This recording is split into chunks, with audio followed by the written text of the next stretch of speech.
Et salut les disciples de la boxe, c'est Jean-Charles, j'espère que vous êtes en forme et bienvenue sur les podcasts, des podcasts de Boxe Attitude. Alors aujourd'hui, on va parler d'une rumeur grandissante sur les réseaux et je vais aussi vous donner un petit peu le programme du week-end parce que vous allez voir qu'il y a plusieurs réunions à travers le monde qui pourraient potentiellement vous intéresser et ça commence dès le 12 mars. On a un mois de mars qui est quand même assez chargé, mais qui manque de grosses têtes d'affiche en cette seconde partie du mois, voilà, sur les deux tiers restants du mois. On a eu les combats intéressants qui étaient plutôt au début du mois, et après c'est vrai que ça devrait s'accélérer entre avril et mai, on va avoir plus de grosses affiches, mais quand même il y a quelques petites cartes qui méritent voilà, d'être citées aujourd'hui. Avant ça, on commence avec la rumeur, vous l'avez vu dans le titre, vous le voyez également sur la miniature et le fond qui illustre cette vidéo. Tiens, j'avais pas vu qu'il y avait triple G dans le fond. On sait que David Benavides, que vous voyez à l'image à côté de Dmitry Bivol, a été sparring partner de Triple G, donc de Gennady Golovkin, alors qu'il était encore mineur. Je crois qu'il avait une quinzaine d'années.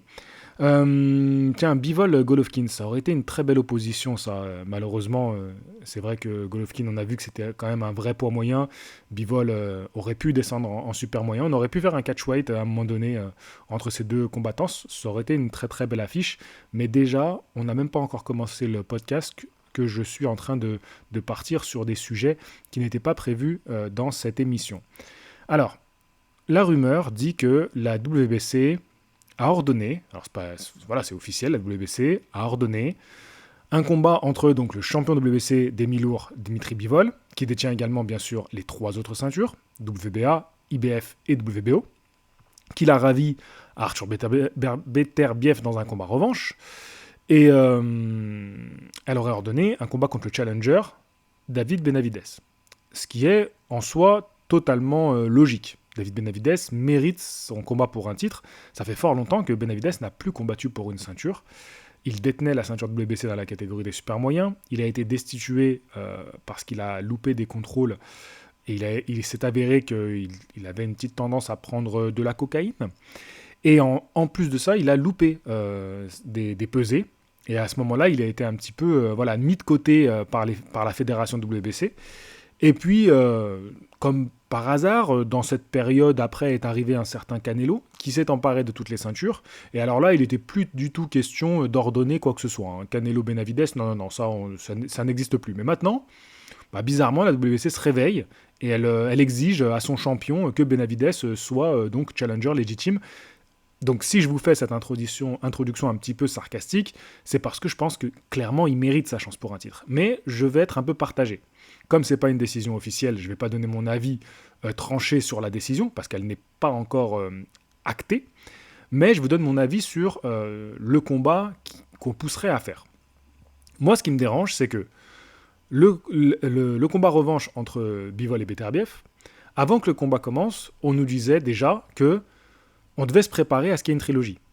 Parce que si Bivol récupérait sa ceinture et les ceintures de Beterbiev, donc le premier combat, Beterbiev avait 3 ceintures, il avait pris la ceinture de Bivol, et là, si Bivol récupérait sa ceinture et les 3 de Beterbiev, on aurait une trilogie. On a le combat. Alors, je sais qu'il y a pas mal de monde qui n'était pas trop chaud pour la trilogie, donc peut-être qu'ils vont se réjouir de cette décision de la WBC, et potentiellement si ça se fait. Voilà, peut-être qu'il y en a qui vont se réjouir. Mais pour moi, c'était évident qu'on allait vers une trilogie. Et vu la fin du combat, vu l'attitude des deux combattants, c'était clair que pour moi, il n'y avait même pas de discussion. Il fallait juste attendre quand est-ce que serait annoncé le troisième combat. Donc, les combats qui s'enchaîneraient les uns après les autres. Parce qu'on a eu le premier, le deuxième dans la foulée, et donc le troisième. Maintenant, cette annonce-là, elle n'est pas non plus surprenante. Pas parce que, comme je le disais au début, Benavides mérite largement sa chance pour un titre depuis qu'il est monté en mi-lourd, mais surtout parce que ça aussi, c'est quelque chose qu'on nous avait plus ou moins préparé avant le combat. D'ailleurs, Benavides était présent au combat qui opposait Bivol à Beterbiev, et on nous avait aussi dit que, normalement, David Benavides devrait prendre le vainqueur de ce combat-là. Donc ça aussi, on nous avait plus ou moins préparé à cette option.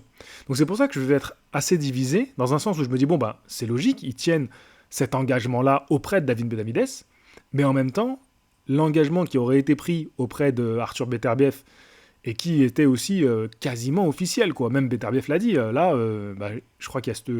Moi, j'ai pas vu ça, mais j'ai vu des collègues sur YouTube qui en parlaient.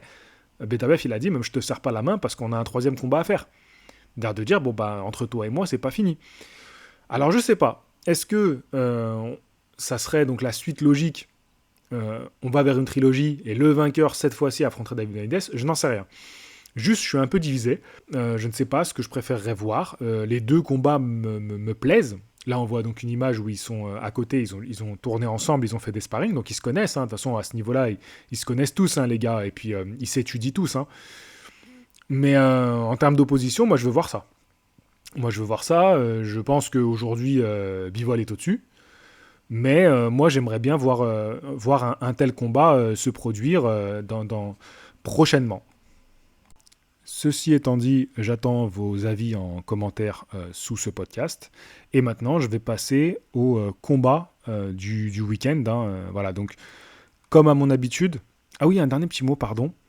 Si le combat entre Bivol et Benavidez se fait, on parle quand même de deux boxeurs qui sont dans le top 10 pound for pound de ring.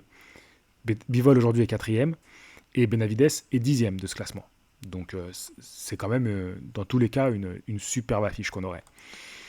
Passons au combat du week-end. Alors on part tout de suite en Australie avec Kesselman qui va affronter Brock Jarvis. Kesselman, c'est un boxeur que j'ai beaucoup aimé vers 2015-2016. Je le suivais énormément à ce moment-là. Bon, on est quand même 10 ans plus tard. Mais il est encore là. Aujourd'hui, il est déclassé par BoxRec parce que inactif. Et il affronte un boxeur donc qui est 62e mondial, qui a 22 victoires pour une défaite. Alors, je pense que Brook Jarvis, qui fait venir en Australie à l'américain Kesselman, l'idée, c'est qu'il se serve du nom de Kesselman pour espérer faire un grand bond au boxeur local. Il faut voir ce que ça va donner. Je ne connais pas ce boxeur australien de 27 ans. Donc, intrigué de voir ce que ça donnera que ce combat. Et voilà, après, si ça vous intéresse, donc c'est le 12 mars et c'est en Australie.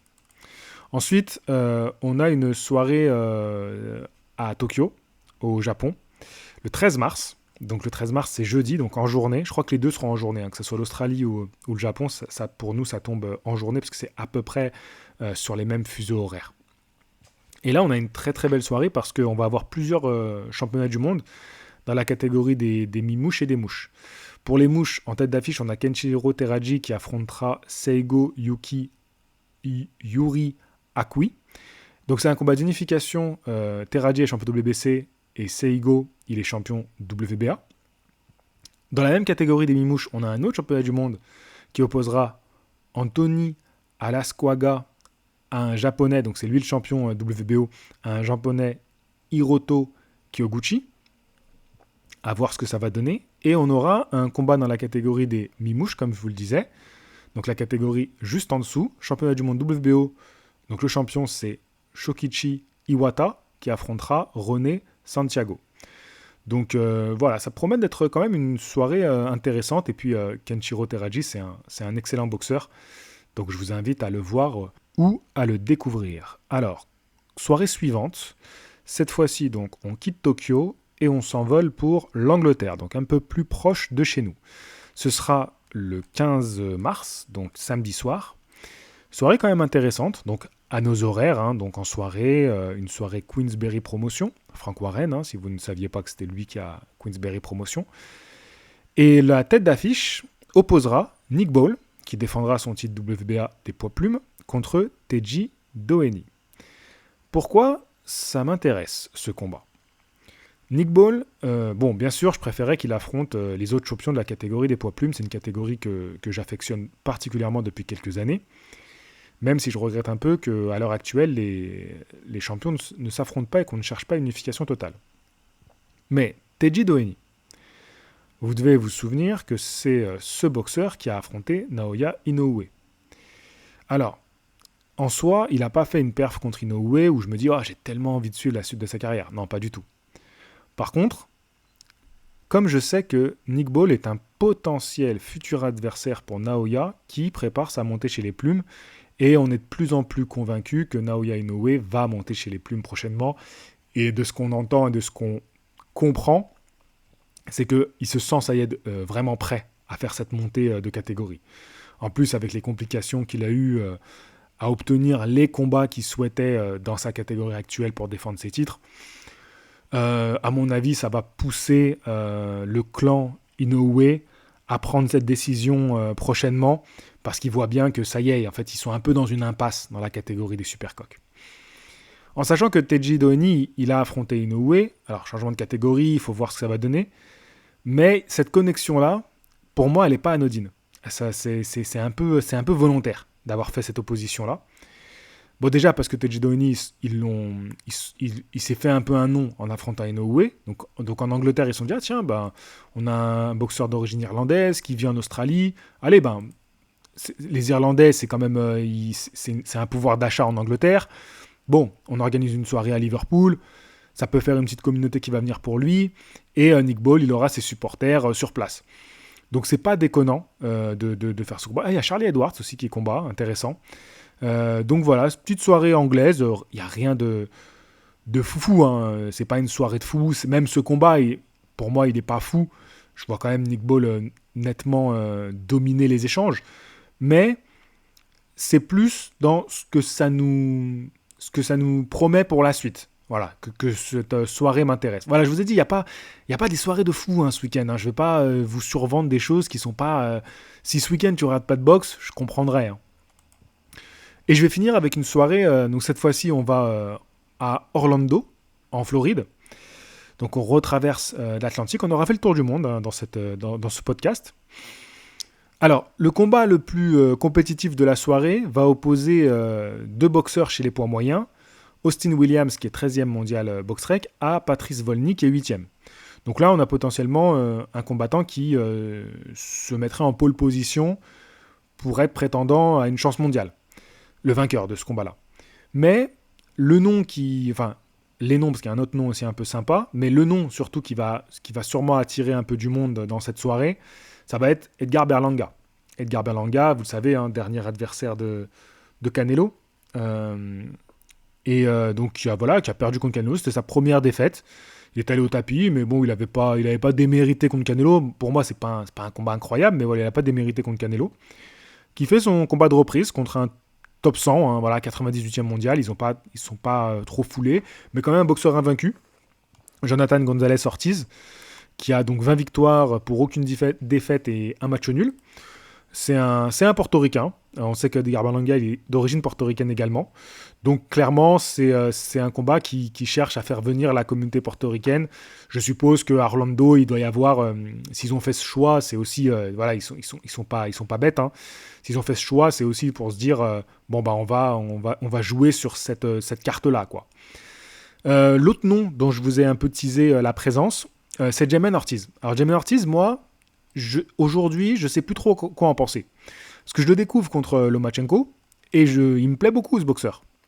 Mais c'est vrai qu'après, contre Teofimo Lopez, je sais plus quoi vraiment en penser aujourd'hui, voilà, de ce boxeur. Alors, entre les deux, donc il affronte Lomachenko en 2022, et après donc il fait un combat de reprise, il gagne au point, il prend Lopez, il perd au point, et derrière il a une victoire par KO. Donc je sais pas trop quoi en penser, je sais pas trop ce que vous en pensez vous-même, mais dans cette catégorie des super légers, il a encore sa carte à jouer. Je pense que c'est pas non plus un nom à mettre à la poubelle, il est encore jeune, il a 28 ans. Ces deux défaites, c'est quand même face à Loma et Lopez. Donc, c'est pas un boxeur qu'on peut enterrer comme ça. Faut valoriser les défaites qu'il a eues. Mais j'aimerais bien savoir quel tournant va prendre sa carrière aujourd'hui. Donc, à voir. Moi, je suis intéressé. Je pense que je jetterai un œil quand même sur ce combat-là. Je dis pas que je regarderai forcément le combat de Berlanga. Mais voilà, je suis quand même assez curieux et je vais quand même avoir un œil sur cette soirée. Comme je vous le disais, et je vous le répète, c'est loin d'être un week-end où je suis impatient de voir de la boxe, hein. Très sincèrement, pour moi, ça va être sûrement un week-end où je lève un peu le pied. Et d'ailleurs, je sais pas, même pas trop en ce moment, là, sur les 2 prochaines semaines, quels vont être les sujets des vidéos de ma chaîne principale. Et ça va peut-être être l'occasion pour moi de me poser 2 3 jours, euh, on va même dire plutôt 4 5 jours, sur un sujet un peu plus écrit et d'aller piocher dans mes réserves, hein. Voilà, j'ai mes petits placards d'idées de vidéos. Et donc dedans, je stocke plein de dossiers vidéo à faire. Et donc je vais sûrement aller piocher dans cette liste-là et aller voir alors pas une vidéo qui me demanderait, parce qu'il y a j'ai des idées de vidéos qui demanderaient au moins 2 à 3 semaines de travail, mais pourquoi pas aller chercher une vidéo qui reste accessible et intéressante pour vous, quoi. Voilà, n'hésitez pas à me dire ce que vous avez pensé de cette vidéo. Je vous souhaite à tous une très très bonne après-midi, nuit ou journée selon le moment où vous écouterez ce podcast. Je vous dis à la prochaine. Fighting! Ciao tout le monde.